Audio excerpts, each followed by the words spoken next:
Bueno, hola compañeros, me llamo José Carlos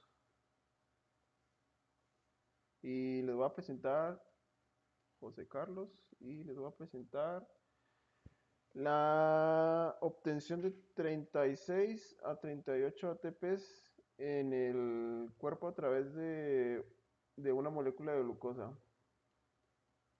Bueno, em, todo empieza en el páncreas, como podemos ver aquí. El páncreas está debajo del estómago y se encarga de fabricar y regular el envío de enzimas a través del cuerpo. Esto que podemos ver aquí es una células acinosas agrupadas. Y ahora aquí les voy a mostrar las, las células que se producen dentro del páncreas. Dentro del páncreas se producen cuatro tipos de células: las alfa, las delta, las beta y las F. No vamos a hablar de las F en este video, por lo que pues no se va a mencionar. Aquí se puede apreciar que estas son las células acinosas. Aquí les voy a poner los nombres. Estos son los acinos. Y estos pequeños grupos de células pequeñas que están que están encapsuladas por las células acinosas, se llaman islotes de Langerhans. Los islotes de Langerhans en promedio tienen un 2% de la pues, superficie total del páncreas. Aproximadamente casi son 1 millón de islotes, o sea que son muchísimos islotes que constantemente están produciendo glucagón, insulina y regulando el flujo de las mismas. Las células antes mencionadas son las células beta, que se encargan de la producción de insulina dentro del cuerpo. La insulina es una hormona que regula el nivel de glucosa en sangre, hace que las células empiecen a absorber glucosa o que la guarden en forma de glucógeno, ya sea el hígado o las propias células. Las células alfa se encargan de la producción de glucagón, que cuando hay una ausencia de glucosa en el cuerpo, estas células envían, eh, segregan el glucagón para que las reservas de glucógeno del hígado y de las mismas células sean liberadas para obtener energía. Y pues por último las células delta, que son las encargadas de regular el flujo de insulina y glucagón que emiten las otras par de células, que es más específicamente la somatostatina, es la que regula la producción de glucosa e insulina en el cuerpo. Esto es lo básico. Cuando comemos alimentos, ya sea carbohidratos, proteínas, lípidos, todo esto pasa al sistema digestivo y pasa por una serie de procesos químicos que las degradan y la función del sistema digestivo es que a la hora de llegar al intestino delgado, por las capilaridades del intestino sean absorbidas los nutrientes más básicos que se puedan extraer de los nutrientes o de los macronutrientes. En este caso, lo que más utilizamos es la glucosa. Existen varios tipos varias rutas metabólicas en base a lo que se puede pasar en la glucosa, pero ahorita vamos a hablar de eso. Bueno, aquí ya hablamos de las células, ¿no? Esa glucosa que se digirió por el intestino delgado pasa al torrente sanguíneo, al igual que la insulina creada por las células beta. Aquí vamos a apreciar la I y la G de la glucosa. Cuando entran al torrente sanguíneo, lo que sucede es que se envían directamente hacia las células que necesitan energía. En este caso vamos a mencionar un miocito, que es una célula muscular, y lo que específicamente hace la insulina en este caso es pasa al receptor de glucosa, aquí podemos ver el camino, y activa este receptor, activa el glucotransportador GLUT4 en específico para que la glucosa pueda entrar dentro de la célula y que pueda ser absorbida por el miocito.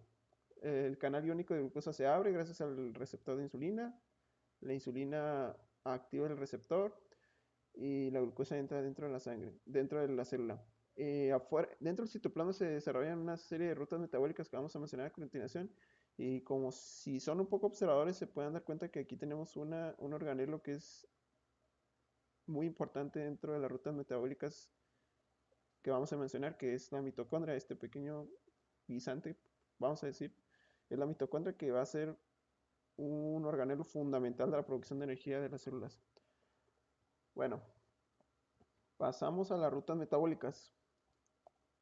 Este es más o menos el proceso sencillo de lo que podemos llamar las rutas metabólicas o resumido.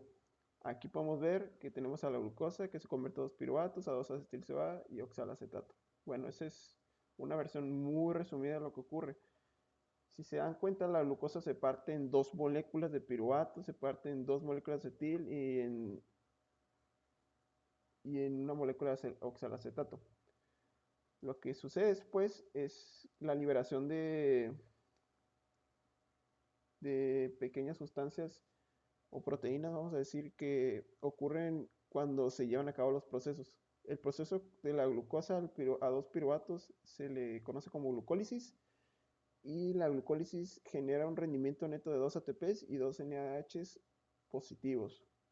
Cuando el piruvato está en estado aeróbico, es importante mencionar esto porque aquí no vamos a tocar muy poco el tema de la glucólisis anaeróbica, pero lo importante es que aquí esta ruta que está en vertical es una ruta totalmente aeróbica, que sea que es en presencia de oxígeno. Cuando los dos piruvatos se oxidan, oxidación de piruvatos, las dos moléculas se producen en 2-acetilcoenzima A. Este proceso hace que se liberen dos NADH neutrales. Después ocurre el ciclo de Krebs, que el ciclo de Krebs hace que el 2-acetilcoenzima A se convierta a oxalacetato y genere 2 ATPs, 6 NADHs y 2 FADHs. Bueno, aquí podemos dar cuenta que hay varias, vamos a decir, formatos energéticos del cuerpo, pero los básicos son el ATP, el adenosíntrisulfato. Esta es la moneda básica de energía del cuerpo. El ATP es lo que activa todas las reacciones o movimientos que generan energía. Y ya después vamos a ver del balance energético acerca del NADH y de los FADHs.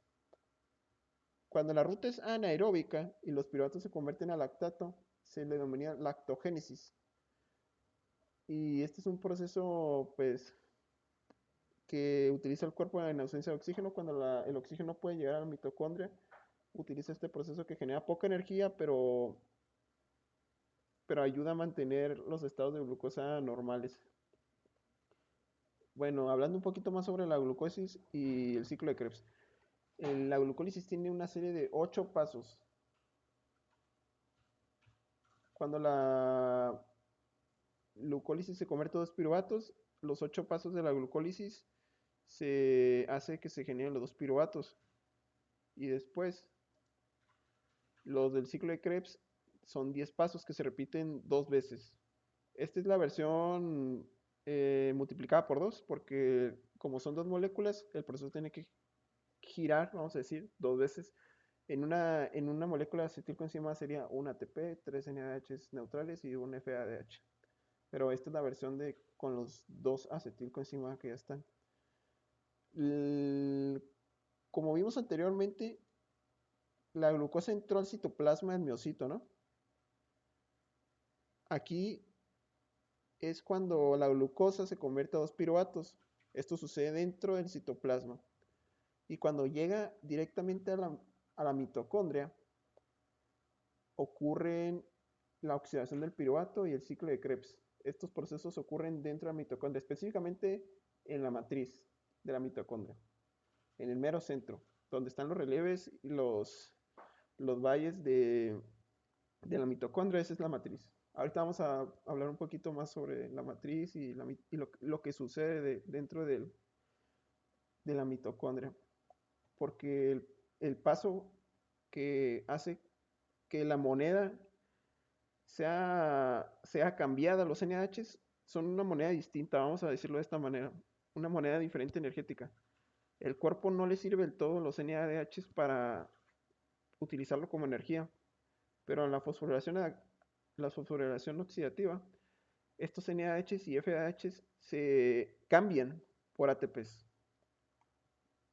Los vas a un centro cambiario y los cambias. El centro cambiario aquí es la mitocondria. Llegas a la mitocondria y quiero mis dólares a pesos. Bueno, pues tus dólares te los voy a dar tantos pesos y te voy a dar el precio cambiario. Así está. Ahora vamos a hablar de la mitocondria. Bueno, esta mitocondria está dibujada y aquí podemos fijarnos que esta membrana naranja de color fuerte es la membrana externa. Esta membrana, estos pequeños relieves que mencionaba antes son la matriz, son parte de la matriz de la mitocondria, ¿no? Y adentro es la matriz, la pequeña línea es la membrana, membrana interna, membrana externa, membrana interna. Y el espacio entre la membrana interna y la membrana externa se llama espacio intermitocondrial. ¿Estamos de acuerdo? Para recordar un poco lo del balance energético que ocurrió dentro de los ciclos de la glucólisis, fueron 2 ATPs y 2 NADH, ¿no? De la oxidación del piruvato, que ya esto ya ocurre dentro de la célula, bueno, dentro del organelo de la matriz, específicamente de la matriz, se liberaron 2 NADHs. Y del ciclo de Krebs se liberaron 2 ATPs de los dos ciclos, 6 NADHs neutrales de los dos ciclos y 2 FADH de los dos ciclos, ¿no? Estos residuos, vamos a decirlo de esta manera, se evacúan de la mitocondria, pero después serán reutilizados por una serie de complejos que tiene esta para convertirlos a ATP, que es la moneda principal del cuerpo, ¿no? La moneda principal del cuerpo energética es el ATP, es lo que siempre estamos buscando, ATP. Bueno, vamos a quitar esto, ya conocemos el balance, ¿no? 2 ATP, 2 NH, 2 NH, 2 ATP, 6 NH, 2 FAH. Lo quitamos y hablamos más de los residuos, excluyendo totalmente el ATP porque el ATP pues ya está convertido y sirve totalmente de energía, ¿no? La energía ahí está, se puede utilizar cuando sea necesario. Bueno, estos residuos de los procesos de la glucólisis y de la oxidación y del ciclo de Krebs que ocurrieron dentro de la matriz, los últimos dos, están afuera de la mitocondria y van a ser utilizados por los complejos. Los complejos son 4, complejo 1, complejo 2 y complejo 3 o Q y complejo 4. Bueno, estos complejos se encargan de transportar los electrones de estas moléculas para que depositen sus hidrógenos dentro del espacio intermembrana. Por eso el espacio intermembranal es muy importante, porque es la parte donde rebotan los hidrógenos para después ser convertidos en ATP. Bueno, aquí podemos ver que hay varios hidrógenos esparcidos alrededor del citosol. Están de manera desordenada. Y el proceso empieza, vamos a empezar con los NADH neutrales. Los NADH neutrales tienen 6 hidrógenos, por lo que, o depositan más bien 6 hidrógenos dentro del espacio mitocondrial. Aquí podemos ver cómo los electrones de esta sustancia, del NADH, entran por el complejo 1 y recogen estos NADH que están aquí. Estos NADH de aquí los recogen. Se los jalan para el espacio mitocondrial. Entonces, después de depositar, de atravesar los electrones del NADH al espacio mitocondrial y depositar los hidrógenos, se pasan al complejo 2 y salen por él. Se transportan hacia el complejo 2, salen, recogen otros 2 hidrógenos y viajan al complejo Q y depositan los hidrógenos de nuevo en el espacio mitocondrial. Aquí ya tenemos 4 hidrógenos o 2 pares de hidrógenos, ¿no? Después, el complejo Q le hace el favor a los electrones de transportarlos directamente al complejo 4. Ya no salen del espacio mitocondrial, sino que viajan directamente al complejo 4, o más bien el complejo Q se transporta al complejo 4 y los electrones saltan al complejo 4. Desde el complejo 4 los electrones salen de nuevo y recogen otro par de electrones. Este par de electrones es depositado nuevamente dentro del espacio mitocondrial. Cuando se han depositado los tres pares de hidrógenos o los seis hidrógenos, los electrones salen por el complejo 4 y salen de la mitocondria como residuos. Y este residuo del electrón se va a fusionar con dos moléculas de hidrógeno y una de oxígeno para ser mejor conocido como H2O o agua. Este es el residuo de la fosforilación oxidativa. Estamos hablando ya de fosforilación oxidativa, que es el método más eficaz de producción de energía del cuerpo. Bueno, no es el más eficaz porque no vamos a hablar de la beta-oxidación ni de la oxidación de proteínas en este video, pero es una producción muy confiable de energía. Bueno, después de que los electrones salieron, tenemos pues tres pares de electrones, tres pares de hidrógenos, ¿no? Dentro del espacio mitocondrial. ¿Y qué hacemos con esos hidrógenos? Se preguntarán. Bueno, estos hidrógenos, cada par de hidrógenos va a ser recogido por ADPs que están también flotando en el citosol y por un fosfato, un grupo fosfato. Y se va a fosforilar, por eso se llama fosforilación oxidativa. Se va a fosforilar y se va a oxidar para convertirse a la moneda principal del cuerpo, que es el ATP. El ATP es nuestra moneda que se puede utilizar en donde sea y cuando sea. Entonces, el NaH neutro depositó tres pares de hidrógenos, o seis. Cada par de hidrógenos es utilizado por un ADP y un grupo de fosfato para fosforilarse y crear un ATP, una molécula de ATP.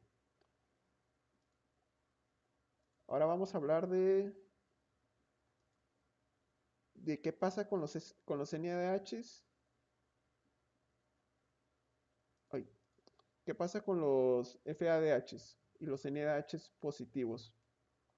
Cuando el NADH está oxidado, o más bien que tiene carga positiva, y el FADH comúnmente suelen entrar desde el complejo Q. No hacen todo el proceso de empezar en el complejo 1, pasarse al complejo 2, recoger otro par de electrones, entrar al complejo Q, transportarse al 4, salir, no. Los NADHs positivos y los FADHs entran directamente al complejo Q. Hacen el proceso corto. Ellos entran al Q, recogen los electrones de afuera, los hidrógenos, los electrones recogen los hidrógenos de afuera, se transportan directamente al 4, recogen otro par de hidrógenos, los introducen y salen para convertirse en una molécula de agua, ¿no? ¿Producen menos hidrógenos? Sí, producen cuatro hidrógenos que depositan en el espacio mitocondrial y por lo tanto va a ser menos energía, va a ser va a ser un ATP menos, pues, que va a generar. Aquí podemos ver, esto es cuando estamos en estado basal, cuando el cuerpo no tiene un gran, una gran necesidad de energía o que no está bajo estrés, el cuerpo basalmente usa este proceso para producir ATPs. Ahorita vamos a hablar del balance energético, no se me apuren, pero cuando hay una actividad física en proceso dentro del cuerpo y el cuerpo entra dentro de estrés, el cuerpo ocupa mucha energía. ¿Qué hace? Bueno, en lugar de que los NADHs y los FADHs entren, los NADHs con carga positiva entren desde el complejo Q, van a entrar desde el complejo 1, porque ocupamos ese par de hidrógenos. Ese par de hidrógenos lo ocupamos para producir más energía. Esos dos pequeños ATPs que se van a producir más marcan una diferencia sustancial, porque esto es el producto, los 38 ATPs es el producto de una molécula de glucosa, ojo. Hay muchas moléculas de glucosa dentro del cuerpo. Ahora imagínense que esos dos exponencialmente generan muchísima más energía que de los 36 que se producen cuando estamos en estado basal. Los NADHs positivos y los FADHs entran desde el complejo 1 y repiten el proceso de electrones, recogen hidrógenos, depositan en el espacio invernal. Salen por el 2, recogen otra vez hidrógenos al complejo Q, depositan sus hidrógenos, se transportan al complejo 4, recogen otros hidrógenos de afuera, se reintroducen los hidrógenos adentro del espacio, se salen por el complejo 4 y dan como residuo agua. Bueno, ya vamos a hablar del balance energético, que es lo que nos importa para conocer, oye Paco, pues todo este proceso del NADH, el FADH, los hidrógenos, está chilo, pero ¿de dónde salen los ATPs? Bueno, la siguiente ilustración podemos ver nuestra tablita del balance energético pues, de todas las rutas metabólicas que hace proceder en glucólisis, oxidación de piruvato, ciclo de Krebs y la fosforilación oxidativa, ¿no? Eso ya lo vimos. Y tenemos que, estos son los productos de los procesos que se mencionaron. 2 ATP y 2 NADH, ¿de qué? De la glucólisis. 2 NADH, ¿de qué? Los NADH de la glucólisis son con carga positiva. Ojo.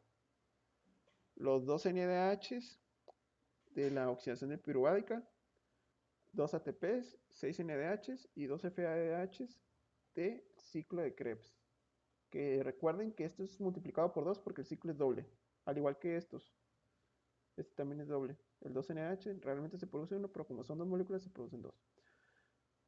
Y por lo tanto, vamos a hacer vamos a marcar algo importante aquí que es los hidrógenos. Recuerden que los NH positivos empezaban en el complejo Q. Simón, empezaban en el tercer complejo y solo recogían 4 hidrógenos. Por eso pongo 4 hidrógenos por un solo eh, NADH, que realmente 4 hidrógenos equivaldría a 2 moléculas de ATP ya fosforiladas. O sea que lo vamos a dividir entre 2. Los dos NADHs neutros recogieron 6 hidrógenos. Los ATPs no los cuento pues porque ya están en nuestra supermoneda cambiaria, la moneda que utiliza el cuerpo. El ATP ya está convertido. Los 6 NADHs, bueno, el NADH recogió 6 hidrógenos y el FAH recogió 4 hidrógenos. ¿Correcto? Bueno, convirtiendo todo esto a ATPs ya fosforilados, nos da un resultado de los dos ATPs, glucólisis, los dos NH positivos que empiezan en el complejo Q y solo depositan 4 hidrógenos dentro del espacio membranal, que se traduce como, pues si son 4, son dos pares.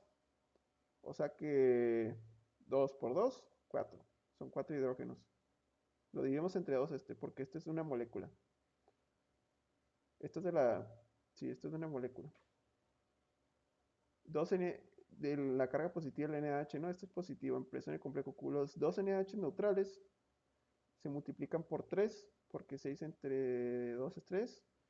Dejó 3 pares de hidrógenos cada NH, por lo que por cada NH de 3 pares de hidrógenos por 2 son 6 ATPs que se fosforilaron gracias a la fosforilación oxidativa, los 2 ATPs del ciclo de Krebs. Los 6 NH neutrales depositaron sus 6 hidrógenos, por lo tanto son 3 pares de hidrógenos y 6 por 3, que son las cantidades de moléculas que se pueden crear con esos pares. 6 por 3, 18. Y otra vez, 2 pares de hidrógenos, 2 moléculas, 2 por 2, 4. Y nos dan 36 ATPs. 36 ATPs importantes en estado basal. Esto es cuando no hay estado de ejercicio ni nada por el estilo. Ahora vamos a hablar del balance cuando hay ejercicio. Es lo mismo, se producen los mismos NH, los mismos ATPs, los mismos FADHs. No hubo mucho cambio aquí, ¿no? Bueno, el cambio empieza aquí. Porque recuerden, cuando el cuerpo entra en estado de estrés, los NADH positivos pues solían empezar en el complejo 3 o en el complejo 4 y solamente depositaban 4 electrones, que serían estos. Pero ahora como empezaron en el 1, depositaron un par de electrones más, por lo que serían 6 hidrógenos los que depositaron. Los dos ATPs, los 3 pares de hidrógenos, 2 por 3, Pues ahorita vamos a ver. Los dos NH depositaron, los neutrales siempre depositan 6. Depositan 6. Y los FAH también se supone que depositan sus hidrógenos en el complejo 1, pero me da 40 ATPs. Y no estoy todo seguro que los FH también depositen en el complejo 1. Hasta donde lo tengo entendido sí lo hacen, pero por la razón de que nos den los 38, pues los vamos a omitir esta conversión, ¿no? Bueno, 2 ATPs, 2 por 3, porque son 3 pares, 2 por 3, 6, 2 por 3, 6, 2 ATPs, 6 por 3, 3 pares, 18, 2 por 2, 2 pares, 4. Y nos dan 38 ATPs, que son 2 ATPs extras cuando estamos haciendo ejercicio. Esto es un mecanismo del cuerpo que utiliza cuando hay deficiencia energética y ocupamos producir más energía, pues hay que mandar los FADH y los NH positivos al complejo 1. Ocupamos más hidrógenos, ocupamos más pares de hidrógenos para fosforilarlos y convertirlos a ATP. Ocupamos más energía. Aquí hay que hacer una aclaración que es importante recordar. Que un par de hidrógenos, equivale a un ATP. Arriba están los hidrógenos unitarios. Ya lo vimos. Como empieza en el complejo 1, pues producen un par extra. Y producen, por lo tanto, 2 ATPs extra. Son 2 más que el anterior. Y a la larga, pues eso se ve realmente benéfico. Y pues este sería el proceso aeróbico, la ruta aeróbica de la producción de los 38 ATPs. Pero siendo muy realistas, no siempre hay oxígeno. Hay que recordar que siempre esta ruta se hace con oxígeno. Pero ¿qué sucede cuando no hay oxígeno? ¿Qué pasaría cuando el oxígeno no está presente? Cuando el oxígeno no llega a la mitocondria, ¿qué sucedería? Bueno, vamos a hablar del ciclo anaeróbico, que es este. Este ciclo, cuando los dos piruvatos se convierten a lactato, en ausencia de, perdón, en ausencia de oxígeno. Y es otra ruta metabólica de la que no hemos hablado del todo a profundidad, pero en otras clases sí la hemos visto, que sería el dichoso ciclo de Cori, pero ahorita vamos a hablar de eso. Este es lo que sucede en el músculo, ¿no? Glucosa se convierte a piruvato y como no hay oxígeno se produce a 2 lactatos. ¿Qué sucede? Bueno, vamos a ponerlo a información que, ya sabemos que aquí se oxidó, sí, se oxidó porque adquirió un grupo de hidrógenos, el NAH, y produjo 2 ATPs, 2 míseros ATPs. Esto es lo que se produce en la moneda cambiaria, porque recuerden que esta es nuestra moneda. A mí esto no me sirve, y esto tampoco, porque si no pasan a la fosforilación oxidativa, pues no los puedo convertir a ATPs, no puedo depositar los hidrógenos y no puedo fosforilarlos con ADPs para convertir en ATP. O sea que netos tenemos 2 ATPs, 2 simples ATPs, son muy poquitos. Cuando se convierte a piruvato, en lugar de producirse a oxetilcoenzima A, se produce a lactato. Y el NAH se convierte se pone carga positiva.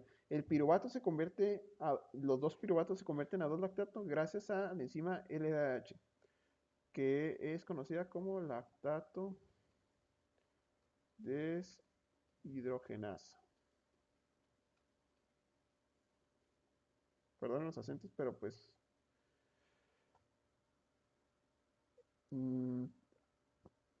hay que movilizar el video. El LDH, ¿no? Dos piruvatos se convierten a 2 lactato gracias a la lactato deshidrogenasa. Este lactato puede producir un fenómeno que se llama acidosis láctica. A mí, dentro de la célula, no me, no me sirve el lactato. Al contrario, me está generando acidez. Y pues por lo tanto la célula procede a pasarlo a la sangre. Oye, a mí no me sirve este lactato. Lo voy a mandar a la sangre y a ver qué hacen con él.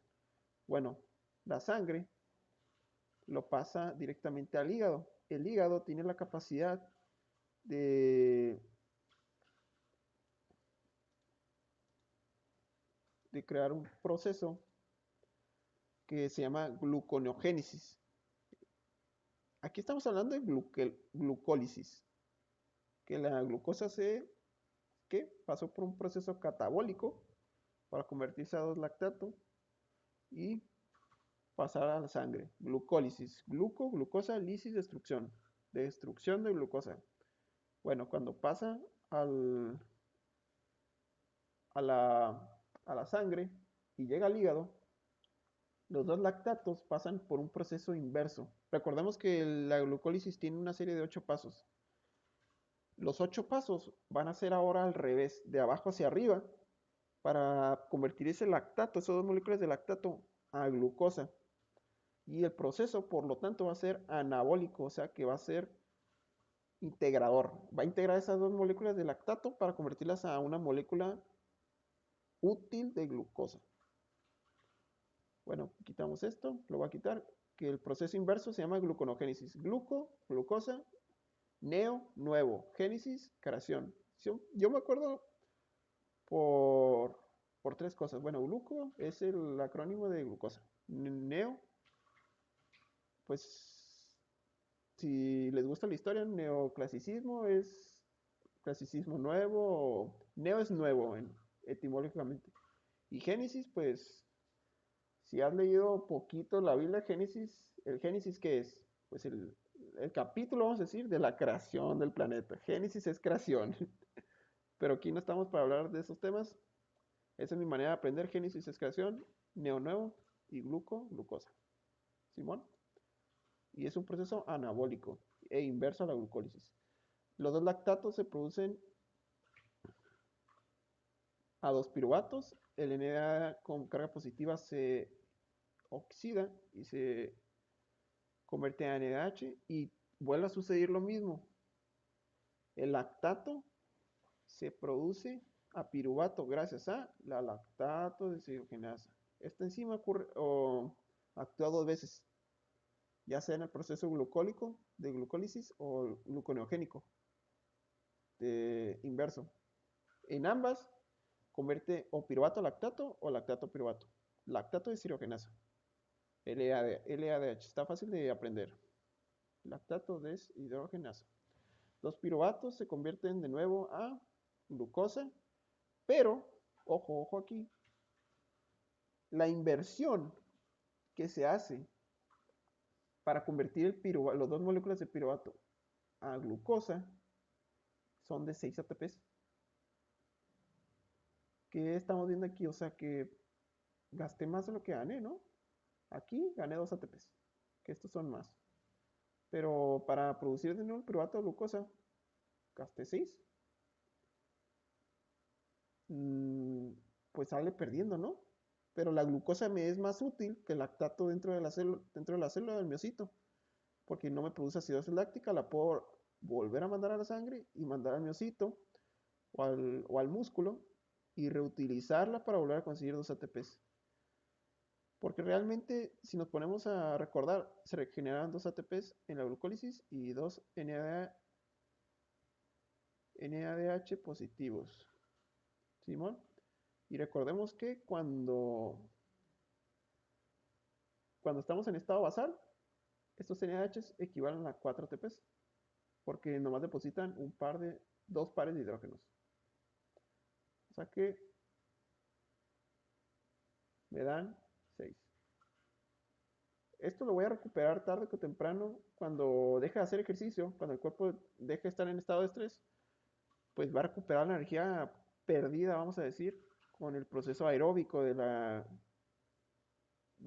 la ruta metabólica y la ruta metabólica